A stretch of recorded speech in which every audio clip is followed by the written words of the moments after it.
오늘 하나님 주시는 말씀 누가복음 3장 1절로 6절 그리고 누가복음 21장 25절로 28절까지 말씀 보겠습니다.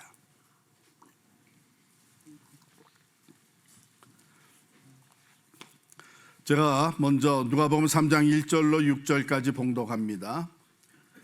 디베레 황제가 통치한 지 15해 곧 본디오 빌라도가 유대의 총독으로 헤롯이 갈릴리의 분봉왕으로 그 동생 빌립이 이두레와 드라고니 지방의 분봉왕으로 루사니아가 아빌레네의 분봉왕으로 안나스와 가야바가 대제사장으로 있을 때에 하나님의 말씀이 빈들에서 사가랴의 아들 요한에게 임한지라. 요한이 요단강 북은 각처에 와서 죄 사함을 받게 하는 회개의 세례를 전파하니 선지자 이사야의 책에 쓴 바 광야에서 외치는 자의 소리가 있어 이르되 너희는 주의 길을 준비하라. 그의 오실 길을 곧게 하라. 모든 골짜기가 메워지고 모든 산과 작은 산이 낮아지고 굽은 것이 곧아지고 험한 길이 평탄해질 것이요 모든 육체가 하나님의 구원하심을 보리라 함과 같으니라. 넘어가서 누가복음 21장 25절로 28절까지 말씀 봉독합니다. 1월 성신에는 징조가 있겠고 땅에서는 민족들이 바다와 파도의 성난 소리로 인하여 혼란한 중에 곤고하리라. 사람들이 세상에 임할 일을 생각하고 무서워함으로 기절하리니 이는 하늘의 권능들이 흔들리겠습니다. 그때 사람들이 인자가 구름을 타고 능력과 큰 영광으로 오는 것을 보리라. 이런 일이 되기를 시작하거든 일어나 머리를 들라. 너희 속량이 가까웠느니라 하시더라. 아멘. 여러분 기억하세요? 작년 이맘때에 우리는 무엇을 고대하고 있었습니까? 이게 빨리 나와줘야 될 텐데 코로나 코비드-19 백신을 기다리고 있었죠. 12월 중순부터 미국에서도 이제 백신을 맞기 시작을 했던 것입니다. 자, 그리고 한 1년이 지났어요. 요즘은 뭘 기대하며 살고 계십니까? 우리 필그림 성도교회 성도들은 모두가 다 이 선교센터가 빨리 다 레노베이션이 완공되기를 기대하고 있겠죠. 또 개인적으로 가정적으로 뭘 기대하고 계신지요? 대강절은 바로 이 기다리는 계절입니다. 대강절, 대림절, 강림절 다 같은 의미인데요. 바로 주의 오심을 기다리는 그런 계절입니다. 어떻게 보면은 우리가 지금 매일 익숙해 있는 현대의 삶하고는 상충되는 분위기예요. 오늘날 우리의 삶은 어떻게 하면 조금 더 빨리 성공에 이르고 더 많이 갖고 더 큰 일을 할 수 있을까 해서 분주하기 짝이 없는 우리의 매일의 일상이 되고 있는데 그 가운데 기다린다고 하는 것, 한 주 한 주 이렇게 촛불을 밝히면서 조용히 하나님의 임재를 예수 그리스도의 오심을 기다린다고 하는 이것은 어쩌면 쉽지 않은 것입니다. 왜? 우리는 복잡하고 분주한 거에 너무나 익숙되어 있어요. 제가 어느 집회에 갔다가 1분 동안 우리 한번 눈을 감고 침묵을 하다가 여러분 생각에 1분이 지났다고 생각되면 손을 드시기 바랍니다. 제일 먼저 드신 분이 20초 지났는데 들었어요. 대부분이 다 1분을 채우지 못하고 손을 들었어요.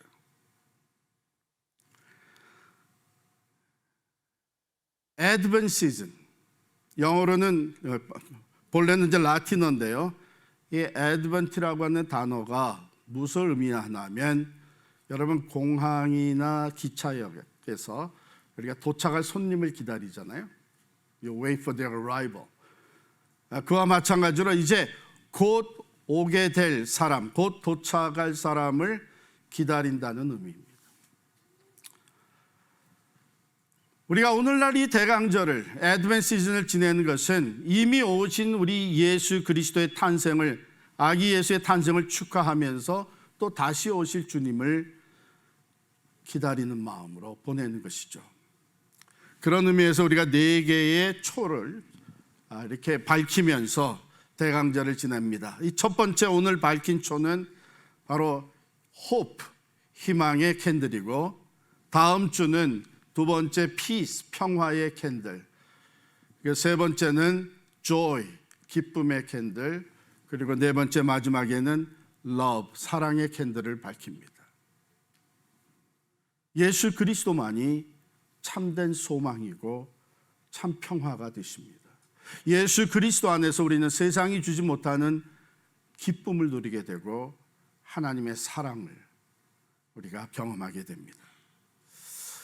감사한 것은요, 작년에 이어서 우리 대강절 때 각 가정에서 가정 예배를 드릴 수 있도록 잘 준비가 되어 있습니다. 이것이 많이 이제 퍼져나가고 있는데, 코로나 팬데믹을 통해서 우리가 여러 교훈을 받았는데 그 중에 하나가 바로 가정이 교회가 되어야 된다 하는 교훈이었죠. 공동체로 모이지 못할 때에 여러 가정들이 가정에서 예배를 드리면서 가정에서 신앙교육을 시키고 기도의 제단을 쌓았습니다. 그건 나랑은 거리가 있는 얘기인데, 그렇다면 다시 한번 생각하셔야 됩니다. 바로 이 대강절 때에 여러분 가정에 이 가정 예배가 다시 회복되어지기를 바랍니다. 예배를 통해서 하나님의 임재, 하나님의 강림, 그 성령의 충만함을 경험하는 가정들이 되시기를 간절히 축원합니다. 오늘 이 대강절 첫째 주일에 우리가 함께 묵상하는 말씀은 먼저 누가복음 3장 1절부터 6절의 말씀입니다. 누가는 이 세례 요한의 등장을 소개하면서 이것은 역사에 있어서 아주 크고 중요한 전환점을 이루는 것이었다, 이렇게 생각했던 것 같아요. 그래서 세례 요한을 소개하는 그 자리에, 그 시점에 먼저 여러 사람의 이름을 언급하고 있죠. 첫 번째, 디베리오 황제가 통치한 지 15해, 즉 로마 제국의 두 번째 황제가 되었던 티베리우스, 디베리오가 로마 제국을 다스리고 있었다 하는 것은 당시의 세계의 상황을 우리에게 보여주는 것이죠. 로마가 지배하고 있었습니다. 수많은 나라들, 민족들이 로마의 식민지로 있었습니다. 로마의 그 힘, 그 무력이 많은 사람들을 억누르며 다스리고 있었던 그 당시 세계 배경을 소개하고 있고요. 그 다음에 본디오 빌라도가 유대인의 총독으로, 헤롯이 갈릴리의 분봉왕으로, 그 동생 빌립이 이두레와 느라고니 지방의 분봉왕으로, 루사니아가 아빌레네의 분봉왕으로. 이건 뭐예요? 이것은 좀 네로다운 시켜가지고 이제 그 팔레스타인 지역, 유대 땅이 있는 그 팔레스타인 지역의 정치적 배경을 말해주고 있는 것이죠. 분봉왕, 테트락이라고 하는 이 말은 본래 4분의 1, 4등분 해가지고 그 하나를 다스리는 왕을 얘기할 때에 썼던 단어입니다. 테트락, 분봉왕인데 나중에는 이것이 의미가 좀 더 포괄적이 되어서 어느 지역의 한 파트를 맡아서 다스리는 왕을 분봉왕이라고 부르게 되었어요. 그런데 여기에 헤롯이 갈릴리의 분봉왕으로 이렇게 나오니까 혼돈이 일어난 사람들이 이 헤롯? 예수님이 탄생할 때에 그 왕 헤롯, 그렇게 생각하면 오산이죠. 성경 공부반 등록하셔야 됩니다. 그것은 헤롯 대왕이에요. 헤롯 대왕이 죽으면서 자기 아들들에게 땅을 분배해서 나눠줬는데 로마가 그것을 어프로브를 해줬습니다. 뭐냐면 그거 괜찮은 아이디어다. 이 유대인들이 가지고 있는 이 팔레스타인의 그 힘을 분산시켜 놓는 것은 지혜로운 것이다. 이렇게 해서 그것을 어프로브 해줬어요. 그래서 헤롯 대왕이 자기 세 아들에게 땅을 나누어서 분봉왕으로 다스리게 했습니다. 그 세 아들, 첫 번째 아켈라오라고 하는 아들은 유다와 사마리아 지역, 우리가 잘 아는 지역이죠. 유다와 사마리아 지역을 다스리게 했고, 그 다음에 헤롯 안티파스는 갈릴리, 저 북쪽의 갈릴리와 베레아 지역을 다스리게 했습니다. 그리고 헤롯 빌립은 이 북동쪽에 있는 갈릴리 북동쪽의 이두레와 또 드라고닛을 다스리게 됐습니다. 그리고 여기 네 번째 나온 또 다른 분봉왕 루사니아는 헤롯 대왕의 가문과는 상관이 없는 사람이었죠. 그도 아빌레네 분봉왕으로 있었다. 그런데 헤롯이 형제가 셋이 아니라 둘이 나오잖아요. 헤롯 안티퍼스가 갈릴리의 분봉왕으로, 또 그 동생 헤롯 빌립이 이두레와 드라고니 지방의 분봉왕으로. 그러면 아켈라오는 어떻게 됐어요? 아켈라오는 밀려났습니다. 왜냐하면 아켈라오가 다스리던 그 유다와 사마리아 지역에서 끊임없이 갈등이 생기고 또한 어려운 문제가 등장하게 된 것이죠. 그래서 로마 제국이 여기는 안 되겠다 해서 아켈라오를 내려앉게 하고 거기에 총독부가 들어가서 로마가 직접 다스리기 시작한 것이죠. 그래서 본디오 빌라도가 유대인의 총독으로 이렇게 본문은 소개하고 있습니다. 바로 이 빌라도가 예수님이 십자가에 달려 돌아가실 때에 그 정치적 재판을 했던 빌라도입니다. 자, 이와 같이 그 팔레스타인 지역은 분리가 돼가지고 분봉왕들이 다스리게 돼 있던 그런 정치적 상황을 보여주고 있습니다. 이 난폭한 아켈라오, 유대인을 억압하고 유대 땅에서 많은 문제를 야기시켰던 아켈라오 대신에 이제 총독부가 들어와서 다스리게 되었고, 총독부 역시 유대인들, 특별히 유대 종교인들과 많은 갈등을 갖게 되었습니다. 자, 그렇다면 정치적으로, 사회적으로, 또 경제적으로 이 어려운 상황에 소망을 둘 수 있는 것은 종교이겠죠. 종교, 영적인 유대인들은 신앙이 있었으니까. 자, 그러면 누가는 그 당시의 종교적 배경은 어떠했느냐?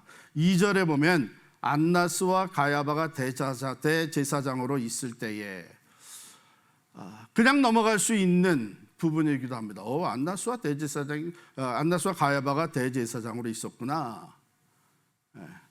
그런데 좀 우리 성경의 지식을 가지고 있는 분들, 또 유대 배경을 좀 알고 있는 분들은 이거 이상하네. 그럴 수밖에 없어요. 왜? 대제사장은 한 시대에 한 명밖에 없습니다. 제사장은 많이 있지만 그 시대의 대제사장은 한 명이고, 대제사장은 보통 세습이 되어지고 유전적으로 물려지게 되고, 그리고 한번 대제사장이 되면 특별한 일이 없는 한 평생직입니다. 그런데 여기 누가는 분명히 안나스와 가야바가 대제사장으로 있었다, 이렇게 소개를 하고 있는 거예요. 이것은 한마디로 그 당시에 그 영적 상태, 종교적 배경이 어떠했는가를 보여주고 있는 것이죠. 로마가 유대 땅을 다스리면서 대제사장을 수도 없이 갈아쳤습니다. 여기에 나온 안나스는 주후 7년에서 14년까지 대제사장, officially 대제사장이었습니다. 그런데 그도 주후 14년에 내려앉을 수밖에 없게 됐고, 그 아들들이 이어서 대제사장이 됐는데 네 아들이 다 대제사장을 지내고, 지금 여기 소개된 이 가야바는 안나스의 사위입니다. 바로 요한복음 18장 13절에 보면 예수님이 십자가에 달려 돌아가시기 전에 겟세마네 동산에서 기도를 마치시고 붙잡혀 가잖아요. 그래가지고서는 재판이 벌어졌는데 제일 먼저 간 것이 안나스의 집으로 갑니다. 뭘 말해주는 거예요? 오피셜리는 가야바가 대제사장이었지만 여전히 뒤에서 실권을 쥐고 있는 것은 안나스였다는 것이죠. 종교도 부패되어 있었습니다. 로마의 식민지로 억압을 당하면서 가난, 부패, 영적인 어두움 속에 있었던 시대였던 것이죠. 누가는 바로 이렇게 간략하게 이 몇 사람들의 이름, 그 땅을 또 세계를 다스렸던 사람들의 이름을 소개하면서 그때가 어떤 시대였는가 하는 것을 우리에게 보여주고 있죠. 오늘 우리가 살아가고 있는 시대도 만만치가 않습니다. 절대적인 진리는 없다고 하는 이런 포스트 모더니즘 속에서 사람들은 각자 자기 소견에 옳은 대로 행하고 있습니다. 절대적인 진리는 없다는 것은 사람들에게 모든 것이 상대적이라고 생각하게 만들고 결국은 가장 중요한 것은 내가 어떻게 생각하고 느끼느냐가 가장 중요하다고 하는 것이죠. 영적으로 우리 어두운 시대, 경제적으로 불안한 시대, 어느 지도자의 말을 믿어야 될지 모르는 이런 시대에 우리가 살고 있습니다. 갈수록 세상은 더욱 어두워지고 내일에 대한 기대는 점점 희석되어 가고 있는 시대입니다. 바로 이런 때에 세례 요한이 등장을 했다는 것입니다. 세례 요한이 회개 세례를 전파하는데 선지자 이사야의 글을 인용을 합니다. 광야에서 외치는 자의 소리가 있어 이르되 너희는 주의 길을 준비하라. 그의 오실 길을 곧게 하라. 모든 골짜기가 메어지고 모든 산과 작은 산이 낮아지고 굽은 것이 곧아지고 험한 길이 평탄하여질 것이요 모든 육체가 하나님의 구원하심을 보리라 함과 같으니라.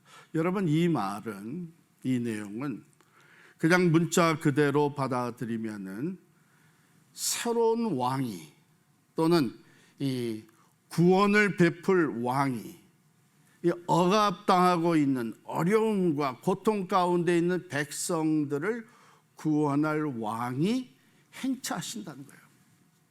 그러니까 왕이 행차를 하기 위해서는 먼저 이 사절단을 보내고 사신을 보내서 가면서 그 앞에 길을 준비하게 하는 것이죠. 길을 닦게 하는 것이죠. 평탄하게 만드는 것이죠. 그래서 왕이 별 어려움 없이 그 지역으로 행차해 들어올 수 있도록 그렇습니다. 이것이 세례 요한을 통해서 주어졌던 희망의 메시지예요. 또 다른 왕이 오신다.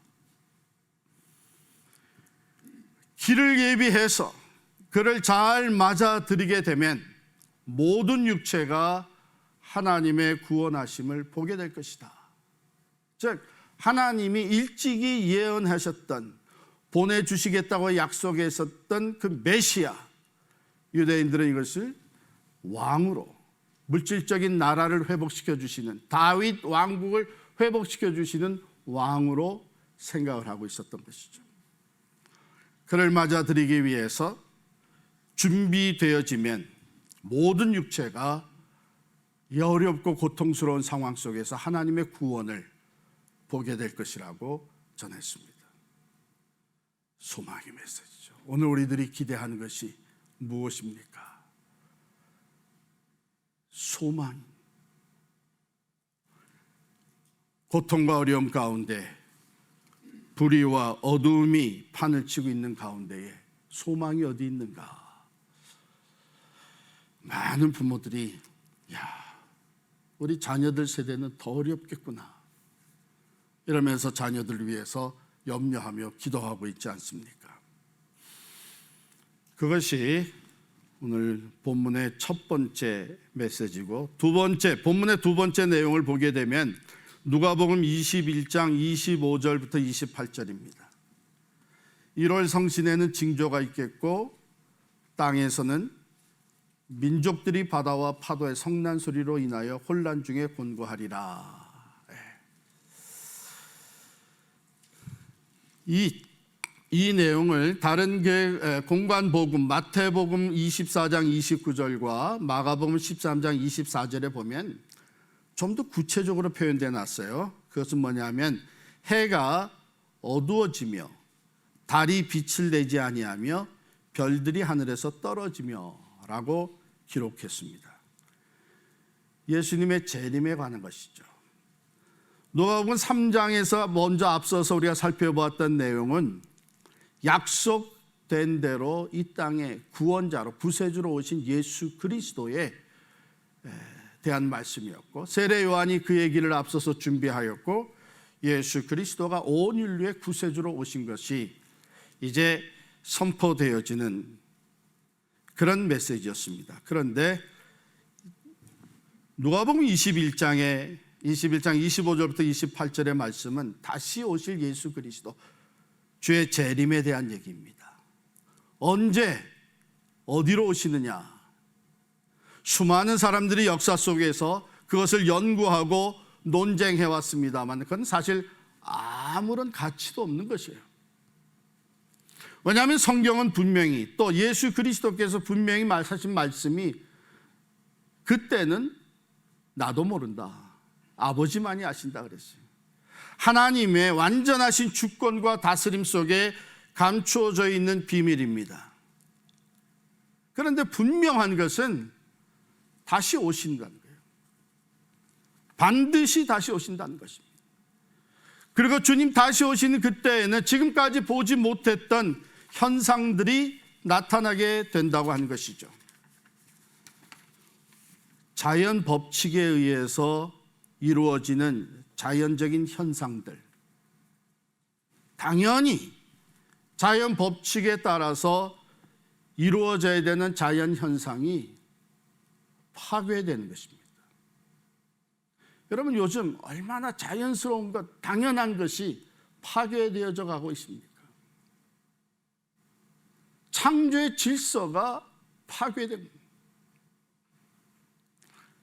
인간의 욕심과 죄로 말미암아 하나님이 창조하시고 보시기에 심히 좋았다고 하는 그 창조의 질서가 다 파괴되어 갑니다.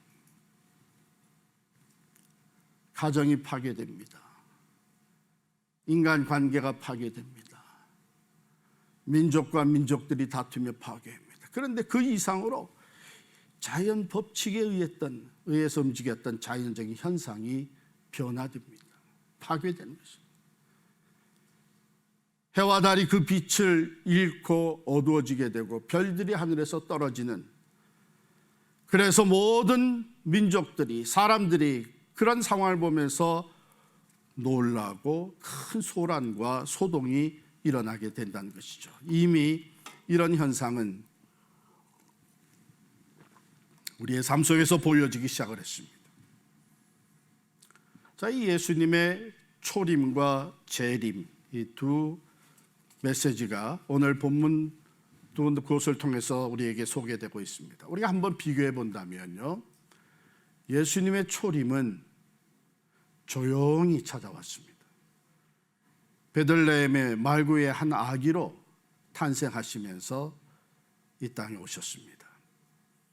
몇 사람들이 만나는 일이 있었지만 매우 제한된 사람들, 동방박사들, 들에서 양을 치던 목자들, 그 예수님의 부모. 그러나 예수님 다시 오시는 재림 때에는 모든 사람이 볼 수 있게 오신다고 했습니다.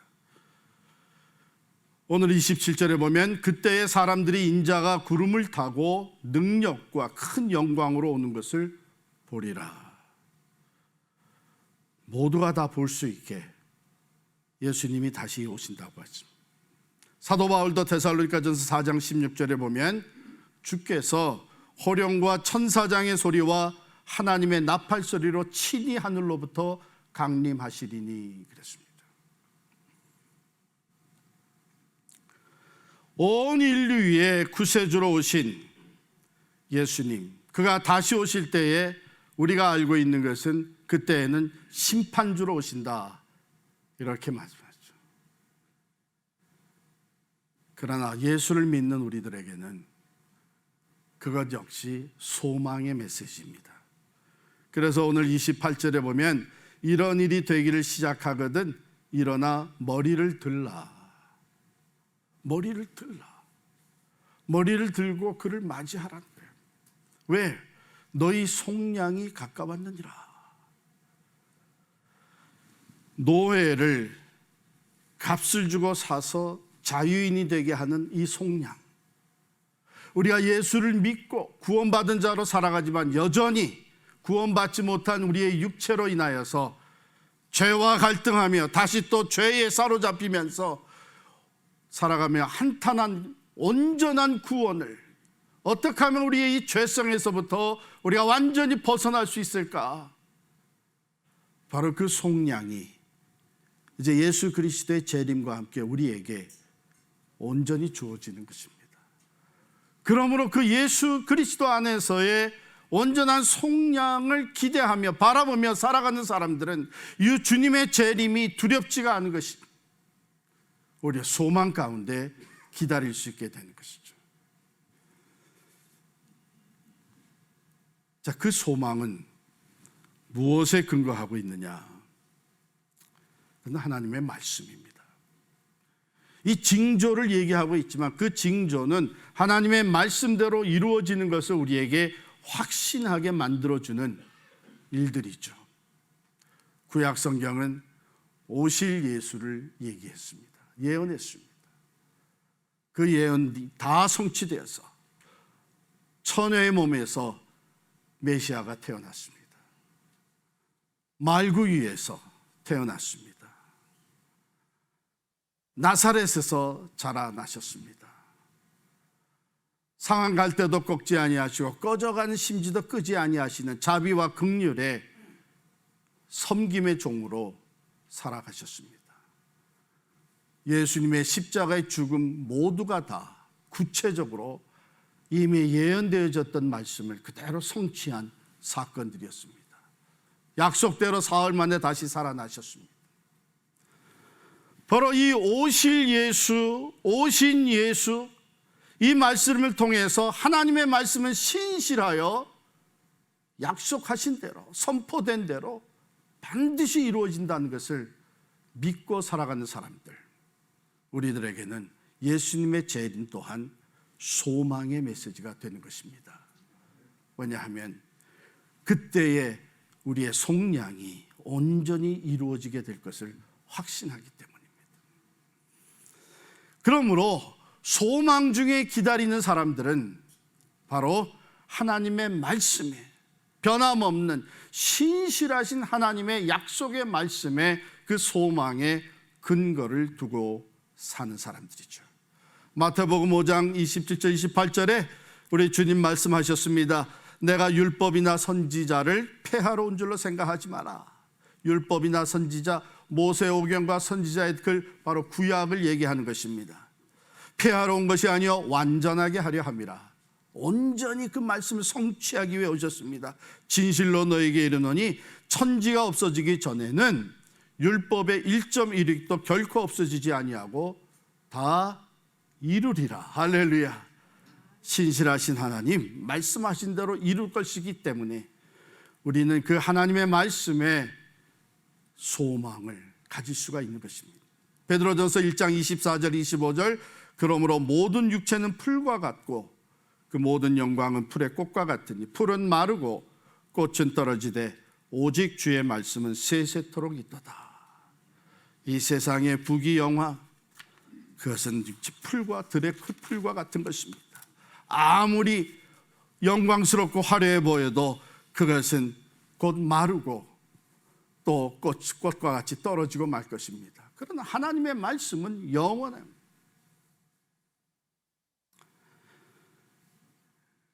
그러므로 오늘 말씀은 예수님의 초림과 같이 예수님의 재림 또한 우리에게 소망의 메시지가 됩니다. 그런데 모두에게는 아닙니다.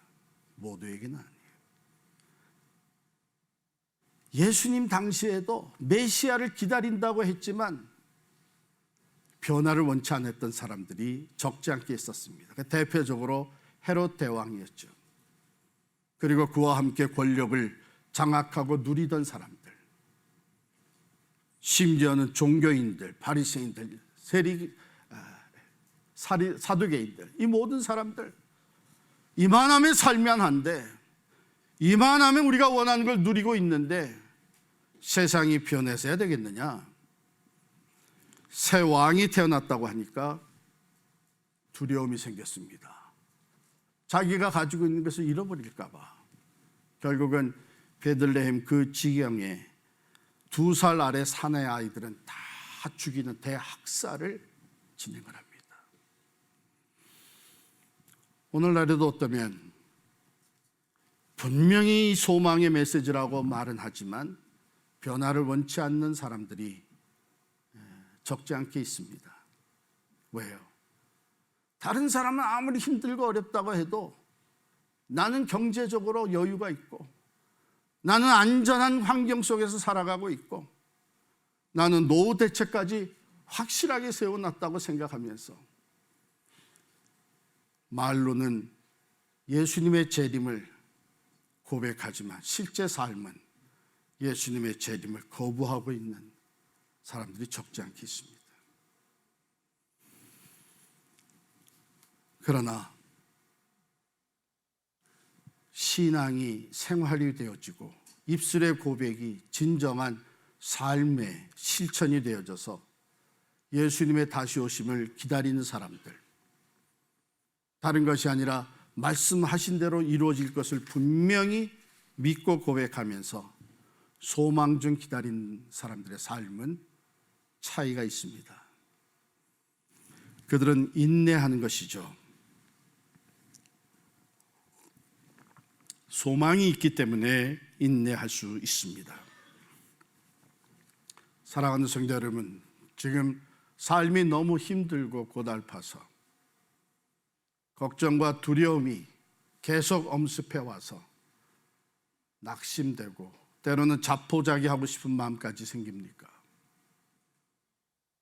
소망을 하나님께 두시기를 바랍니다.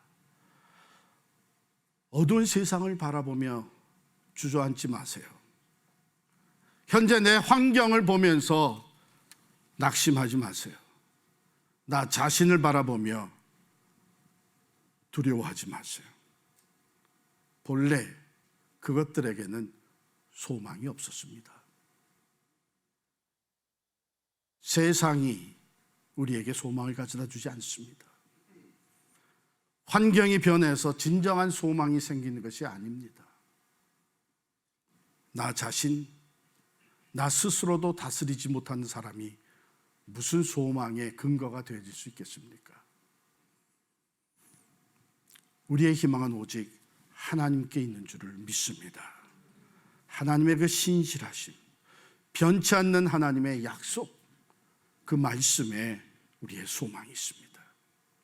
너희를 고아와 과부와 같이 결코 버려두지 않겠다고 약속하신 그 하나님의 약속에 우리의 소망이 있는 줄을 믿습니다. 그러므로 진정으로 소망을 하나님께 둔 사람들은 어떤 상황 속에서도 인내하며 주님이 다시 오심을 기다리게 되는 것이죠.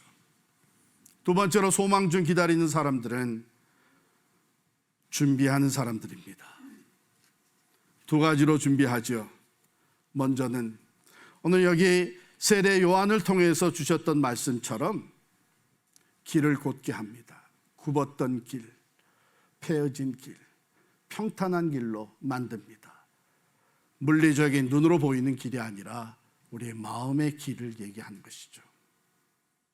거룩하신 하나님의 아들 예수 그리스도가 내 삶의 중심에 다시 찾아온 그분을 맞아들일 수 있는 그 그릇을, 그 마음의 길을 준비하는 것입니다. 그러므로 세례 요한은 외쳤습니다. 회개하라, 천국이 가까웠느니라. 하나님의 나라가 내 안에, 내 가정에, 내 삶의 영역에 임할 수 있도록 그 나라를 세우기 위해서 찾아오시고 또 찾아오실, 다시 오실 예수 그리스도를 영접해 드리기 위해 마음의 길을 준비하는 것은 회개를 의미합니다. 하나님 앞에 불순종했던 것, 세상과 타협하며 하나님의 말씀을 무시했던 우리 모든 죄악된 것, 그것을 다 내려놓고 회개하며 돌이키는 것, 그것이 소망 중 기다리는 사람들의 준비하는 모습입니다. 뿐만 아니라 한 걸음 더 나아가서 소망을 잃어버리고 살아가는 수많은 사람들에게 온 인류의 소망이 되시는 예수 그리스도를 전하며 살아가는 것이 우리들이 준비하며 살아가는 삶이죠. 왜요? 바로 그것이 우리를 구원하시고 여전히 이 땅에 살게 하신 우리 주 예수 그리스도의 목적이기 때문입니다. 그러므로 너희는 가서 모든 족속으로 제자를 삼으라고 말씀하셨고 땅 끝까지로 내 증인이 되리라고 말씀하셨습니다. 그러므로 그분의 다시 오심을, 그분을 다시 만날 것을 준비하며 살아가는 사람은 바로 거기에 삶의 우선순위를 두고 살아가는 것이죠. 베드로후서 3장 3절에 보게 되면 소망을 잃어버린 사람들, 내일에 대한 소망에 확신이 없는 사람들은 그 삶의 자세가 흐트러지게 마련인 것을 보여줍니다. 어떻게 살아갑니까? 예수의 재림이 늦어지면서 자기의 정력대로 살아가는 사람들이 늘어가게 되는 것이죠. 이 세상이 전부인 것처럼 다시 또 착각하며 살아가는 사람들이죠. 정신과 의사였던 폴 트루니어는 현대인들의 문제를 이렇게 짚어줬습니다. 현대 신앙인들의 비극 중에 하나는 구도자의 정신을 잃어버렸다는 것입니다. 주님이 다시 오실 것을 말하면서도 실제 삶 속에서는 그것에 대한 진지한 고민이 없다고 하는 것이죠. 여러분은 어떻습니까?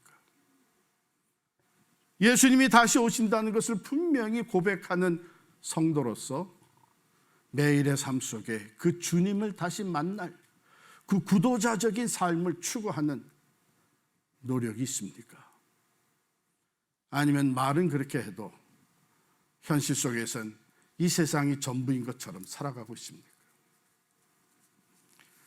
코로나 팬데믹을 통해서 우리는 우리 자신들의 그 연약한 모습을 다시 한번 보지 않았습니까? 처음 이 일이 터져서 다시 함께 모일 수 없을 그때에 다 락다운 되고 가정에서 예배를 드려야 될 때에 우리는 언제나 다시 위오픈돼서 모여서 예배를 드릴 수 있을까? 기도를 할 수 있을까? 마음껏 하나님의 일을 하면서 살 수 있을까? 그런 간절함이 있었습니다. 간절함이 있었습니다. 모두에게 교회 생활을 하는 신앙생활은 우리 모두에게 있지 않았습니까? 그런데 그것이 점점 지연되면서 우리들의 자세는 흐트러졌죠. 아, 이것도 괜찮네. 편안한 하나님께 예배 드리는 것이 신령과 진리로 드려야 된다는 것을 너무나도 잘 알고 있으면서 나 중심적인 안일함과 편안함에 빠져들어가고 있는 우리들을 보게 됩니다.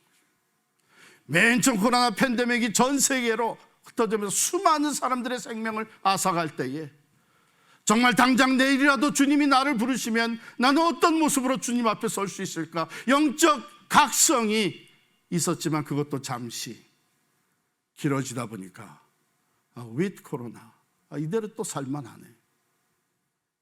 우리가 그러한 약한 모습으로 현실에 적응하며 살아가는 동안에 주님 오시는 날, 주님이 우리를 부르시는 날은 점점 더 가까이 오고 있습니다. 그러므로 소망 가운데 준비하고 있는 사람들은 인내하며 기다릴 뿐만 아니라 준비하며 기다립니다. 랍비였던 휴고 그린은 자기가 젊은 시절, 어린 시절 아버지와 함께 독일의 그 집단 수용소에서 겪었던 뼈아픈 체험을 후에 기고를 했습니다. 1944년 몹시 추운 겨울날 자신과 함께 감금되어 있었던 아버지가 자기의 친구 몇 명을 수용소 건물 한쪽으로 따로 모이게 했다는 것입니다. 아버지는 그날이 유대인의 명절 하누카의 저녁이라는 것을 알고 계셨던 것이죠. 그래서 모이라고 해놓고 아버지는 그의 진흙으로 만든 주발을 하나 내놓으시더니 이 수용소에서는 좀처럼 구하기 힘든 그 귀한 그 버터 한 조각을 거기에 녹여서 심지를 적시고 촛불을 대신해서 불을 밝혔다고 합니다. 그때 이 휴고 그린은 아버지에게 컴플레인을 했다는 거예요. 아버지, 그 귀한 버터, 여기서는 구할 수 없는 그 귀한 버터를 이렇게 낭비하시면 어떡합니까? 그때 아버지는 자신을 바라보며 이렇게 말씀하셨습니다. 사람은 밥을 먹지 않아도 석 주간은, 3주는 살 수 있어. 그러나 희망이 없이는 한순간도 살 수가 없단다. 그 어려움, 그 고통을 이겨낼 수 있었던 것은 희망의 촛불을 밝혔기 때문이죠. 그래서 희망은 성공에 가장 가까운 친구라고 얘기를 합니다. 하나님께 소망을 둔 사람들, 예수 그리스도의 이름을 믿고 기다리는 사람들은 어떤 상황 속에서도 지금 아무리 우리의 삶이 힘들고 어려울지라도 우리는 희망의 촛불을 밝히고 믿음으로 인내하며 기다릴 수 있는 것이죠. 뿐만 아니라 기다리는 가운데에 언제라도 주님이 오시면 다시 만날 수 있는 준비를 하며 기다리는 것입니다. 내가 여호와를 기다렸더니 귀를 기울이사 나의 부르짖음을 들으셨도다. 기도 가운데, 예배 가운데, 말씀 가운데 우리는 하나님께 소망을 두고 기다릴 수 있는 것, 그것은 오직 하나님의 말씀에 뿌리를 내린, 그래서 소망을 잃지 않은 사람들의 모습입니다. 전설처럼 내려오는 그 독일의 한 이야기가 있습니다. 바바리아라고 하는 성에 한 공작이 살고 있었는데 그 공작의 이름은 루드비히였습니다. 그런데 이 루드비히 공작이 얼마나 포악한 사람인가 하면 성 안에 있는 모든 사람들은 그 공작을 두려워했습니다. 이 루드비히 공작이 하루는 사냥을 하러 나갔다가 숲속에 작은 예배당이 있는 것을 보고 그 예배당 안에 들어가서 오랜만에 기도를 했다는 거예요. 그런데 갑자기 예배당 한쪽 벽에 무슨 글씨가 나타났다가 사라졌는데 그 글씨 전체를 분명하게 보지 못했습니다. 분명하게 본 것은 무서운 심판이 있을 것이라는 것은 봤는데 그것이 3일 후였는지 석 달 후였는지 3년 후였는지 이것을 정확히 못 본 거예요. 그래서 아마 3일 후였을 것이다. 그래서 급히 나타났을 것이다 해서 루드비히 공작이 그날 이후로 이제껏 자기가 사람들에게 또 하나님 앞에 지었던 그 죄를 다 회개하면서 3일 만에 하나님의 심판이 임할 때에 나는 그 앞에 설 수 있으리라 이렇게 준비하면서 3일을 살았습니다. 3일 동안 가족들에게, 아내에게, 자기 부하들에게, 동네 사람들에게 잘 사랑을 베풀며 살았습니다. 3일 후에 자기가 이제 심판대에 설 것을 생각하고 높은 탑 위로 올라갔는데 아무 일도 일어나지 않은 거예요. 3일이 아니라 석 달이었나 보다. 그래서 3일 동안 했던 일을 석 달 동안 또 계속 했습니다. 다른 사람들에게 용서를 구하고 선행을 하면서 석 달 동안 했어요. 석 달, 분명히 석 달 후에 심판이 있을 것이다. 그런데 석 달이 지나도 아무 일이 일어나지 않았습니다. 그렇다면 이제 남은 것 하나, 3년이었구나. 3년. 그래서 나머지 3년 동안 열심히 그와 같이 살았던 것이죠. 3년이 다 돼가는 어느 날 갑자기 나팔 소리가 울려 퍼지면서 독일 왕실에서 사절단이 찾아왔습니다. 바로 루드비히 공작을 새로운 독일의 황제로 모시기 위해서 초청해 모셔드리기 위해서 온 것이죠. 그가 3일, 3개월, 3년을 하나님의 심판대 앞에 설 것을 생각하며 하루하루를 열심히 살았던 소문이 전 독일에 퍼져 있었다는 것입니다. 그래서 루드비히 공작은 황제 자리에 오를 수 있다고 하는 전설과 같은 이야기입니다. 무엇이 이 공작의 변화, 그 선행을 가능하게 했습니까? 기다림입니다. 분명히 이 일이 있을 것이라고 하는 확신을 가지고 기다리며 준비하며 살았기 때문이죠. 무릇 기다리는 자에게나 구하는 영혼에게 여호와께서 선을 베푸시는도다. 예레미야가 3장 25절의 말씀입니다. 그렇습니다. 로마 시대 신학자 터툴리안이 얘기한 것처럼 신앙이란 불을 켜놓고 기다리는 것입니다.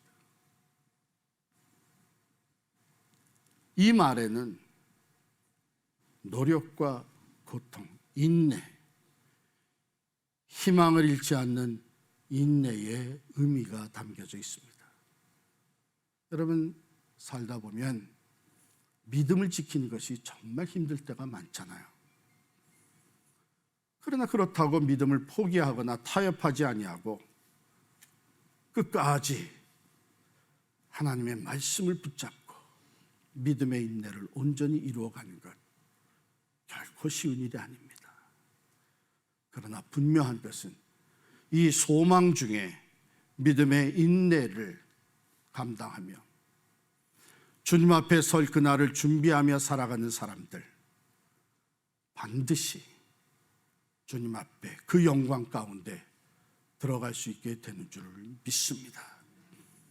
그렇습니다. 이 대강절은 이미 오신 예수 그리스도, 그리고 다시 오실 예수 그리스도를 바라보면서 우리가 기다림의 삶을 살아가는 것입니다.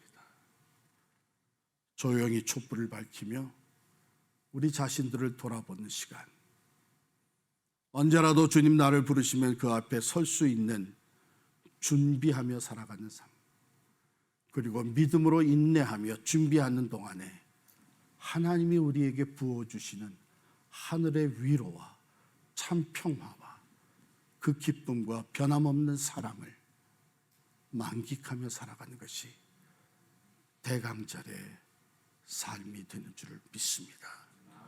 이 대강절의 축복이 여러분과 여러분의 가정에 넘치게 임하기를 간절히 축원합니다. 기도하겠습니다.